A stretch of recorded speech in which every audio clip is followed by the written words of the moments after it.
CJP protest movement को लेकर as an astrologer ये मेरा एक क्विक टेक है। सबसे पहले देखते हैं कि एस्ट्रोलॉजिकल पॉइंट ऑफ व्यू से इस प्रोटेस्ट का मेन रीजन क्या हो सकता है, और फिर बात करेंगे कि ये सिचुएशन कब तक चल सकता है। मेरे अकॉर्डिंग इसका मेन रीजन है मून से 8th हाउस में राहु का ट्रांजिट, और इंडिया के इंडिपेंडेंस चार्ट में मारक ग्रह मार्स के लॉन्गिट्यूड पर राहु का एस्पेक्ट। वैदिक एस्ट्रोलॉजी में 8th हाउस रिप्रेजेंट करते हैं sudden affable instability, hidden danger, conspiracy और अनएक्सपेक्टेड इवेंट्स, स्पेशली ऐसे सिचुएशन जो बहुत जल्दी कंट्रोल के बाहर हो सकते हैं। और अभी इस 8th हाउस पर राहु का इन्फ्लुएंस काफी स्ट्रांग है। राहु बेसिकली रिप्रेजेंट करता है shadow forces, deception, propaganda, foreign influence और बिहाइंड द सीन्स एक्टिविटीज को। राहु शैडो ऑर्गेनाइजेशन और इंस्टीट्यूशन को भी रिप्रेजेंट कर सकता है, जैसे इंटेलिजेंस एजेंसीज या so called deep state.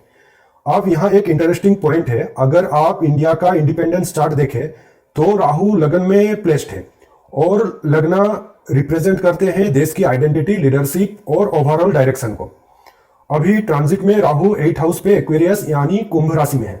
Astrologically Rahu in Aquarius existing systems, institution, rules और अथॉरिटी को चैलेंज करने की स्ट्रॉन्ग टेंडेंसी क्रिएट करता है।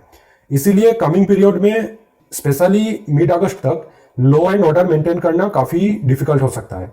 और मैं सिर्फ प्रोटेस्टर्स की बात नहीं कर रहा, ऐसे प्लानिटरी कॉम्बिनेशंस में गवर्नमेंट और प्रोटेस्टर्स दोनों साइड्स बाउंड्रीज क्रॉस कर सकते हैं। लेकिन राहु का एक और एस्पेक्ट है जो मुझे ज्यादा कंसर्निंग लगता है, जो कि है मिसइंफॉर्मेशन और मैनिपुलेशन।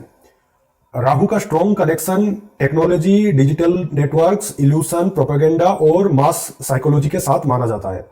इसलिए सोशल मीडिया इस मूवमेंट का एक मेजर बैटल ग्राउंड बन सकता है, जहां मिस इन्फॉर्मेशन और कंफ्यूजन रैपिडली स्प्रेड हो सकता है।